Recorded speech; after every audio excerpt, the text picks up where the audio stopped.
Jens Stoltenberg, the Transatlantic Military Alliance's Norwegian Secretary General, is due to step down at the end of September after 9 years in post. Many alliance members would like his succession settled at, or even before, a NATO summit in Lithuania in mid-July. That does not give NATO's 31 nations, spanning from the United States through a new member Finland to Turkey, much time to forge the consensus needed to pick a new leader. They could also ask Stoltenberg to extend his term for a fourth time. Whoever takes the reins will do so at a critical time, facing the twin challenges of keeping allies together and supporting Ukraine while guarding against any escalation that would draw NATO directly into a war with Russia. One person well placed to judge what is at stake is the alliance's former head, Anders Fogh Rasmussen, who said at a news conference this month that allies should not rush into a decision. The future, the new Secretary General NATO should fulfill two requirements. Firstly, be able to keep the unity within the alliance, and secondly, be able to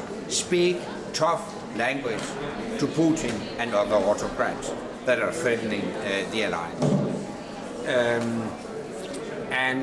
On the latter, well, I'm not that concerned because we know that in such situations it is possible to take decisions in a very last moment.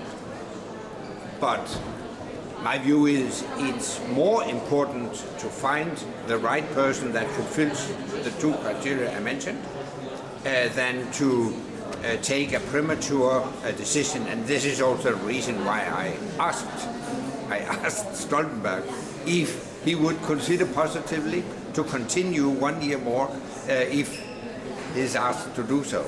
Well, of course, he wouldn't answer. I didn't expect that. British Defense Secretary Ben Wallace declared last week that he would like the job. But as some governments push for a first female NATO Secretary General, Danish Prime Minister Mette Frederiksen is also emerging as a serious contender. Jamie Shea, a former senior NATO official who served with the alliance for 38 years, said he thought it likely the alliance would pick a current leader for their context book and ability to pick up the phone to their peers. So there are a series of meetings held privately at NATO headquarters by the Dean, and eventually a consensus is reached on a candidate who has the best chance of achieving the agreement of all of the 31 allies. So that's the way it goes. And rather like in the Vatican, where the new Pope has been chosen, there's no white smoke coming out of a chimney at NATO headquarters, but then the name is announced. And normally a NATO summit, which has been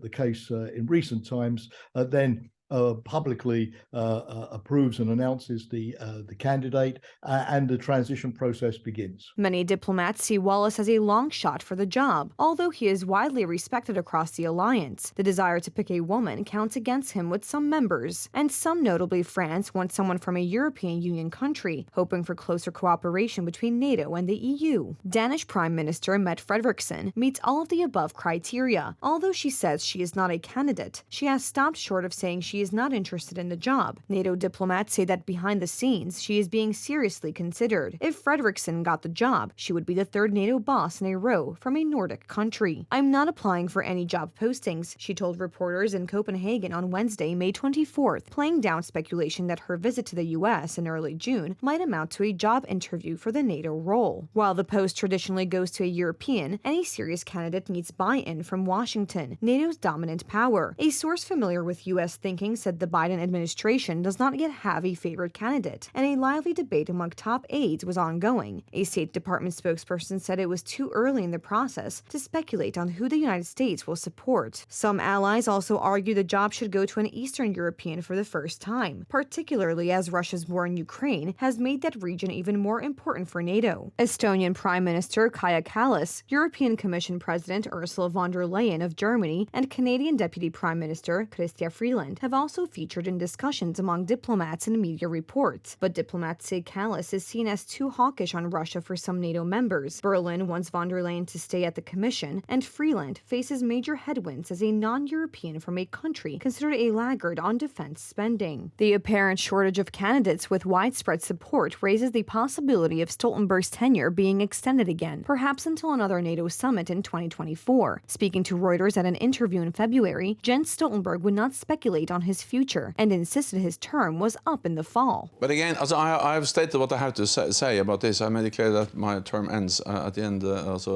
in this fall. I have nothing more to say, and if I start to go into this discussion, it just becomes very complicated. So I think my message is that it's really what matters now is to be focused on the task. Though a very public role, the contest is extremely opaque, played out mainly in consultations among leaders and diplomats. Those consultations continue until all NATO members agree they have reached a consensus.